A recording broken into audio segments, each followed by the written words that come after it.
Good morning everyone. এয়া মা হালধি এফালে নিম পাত আৰু বেটা গা ধুৱাই আছোঁ গোটেইখন একদম বডি দেখাই ক'ব নালাগে আৰু গা পা ধুৱাই নতুন চোলা পিন্ধাই দিছোঁ আৰু তাক মানে মই কৈছোঁ যে আইতাহঁতৰ তাত গৈ থাকা মই তাৰপিছত যাম তাক পঠিয়ালোঁ আৰু এয়া মা এফালে আমাৰ শহুৰ দেউতাক মানে চাকি দিছে আৰু এফালে মোৰ দেৱৰ চাকি দিবলৈ লৈছে তাৰপিছত সকলো বস্তু পিঠা পনা জা জলপান সকলো আগ কৰি লয় মিতুকক তাৰপিছতহে আমি খাওঁ মানে খোৱা হয় আৰু ফ্ৰেণ্ডছ এয়া ঘৰৰ সকলো কাৰণে বুলি বজাৰৰ মানে গিফ্ট আৰু বিহু গিফ্ট সৰু মৰুকৈ চ' এয়া মা ঘৰৰ সকলোতকৈ ডাঙৰ চ' মাক সেৱা লৈ গিফ্টটো দি দিছোঁ আৰু এবাৰ আহিছোঁ দাদা ওচৰলৈ দেই ঘৰৰ কাৰণে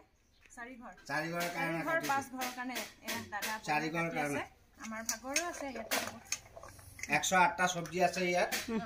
108টা দি এটা দাৱাই নিচিনা হয় সবজিটো এটো সবে অকমান আমি খাম আমাৰ বাউন্ডাৰী যিমান আছে সবে খাম আৰু এয়া মোৰ কাৰণে কাটি দিছে দেই এফালে আৰু এয়া বনাবলৈ লৈছোঁ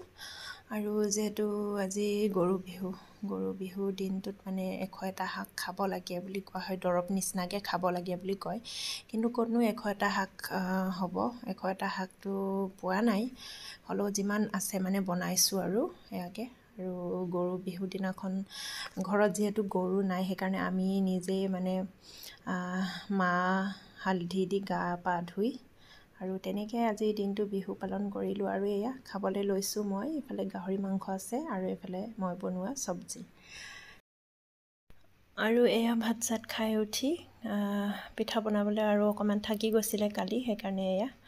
বনাই আছোঁ আৰু এবাৰ পিঠাখিনি বনাই ভালো লাগিছে যিহেতু চাউল ভাল যে একদম মানে বনাই আমনি লগা নাই মানে আৰু ধুনীয়া হৈছে দেখিবলৈও আৰু ফ্ৰেণ্ডছ পিঠা চিঠা বনাই এতিয়া ইভিনিং বাজিছে 6:30 আৰু এয়া দেৱৰ এজনে আনি দিলে আমলৰি চ' বনাই আছোঁ আৰু যিহেতু বিহুত আমলৰি খাবই লাগে আৰু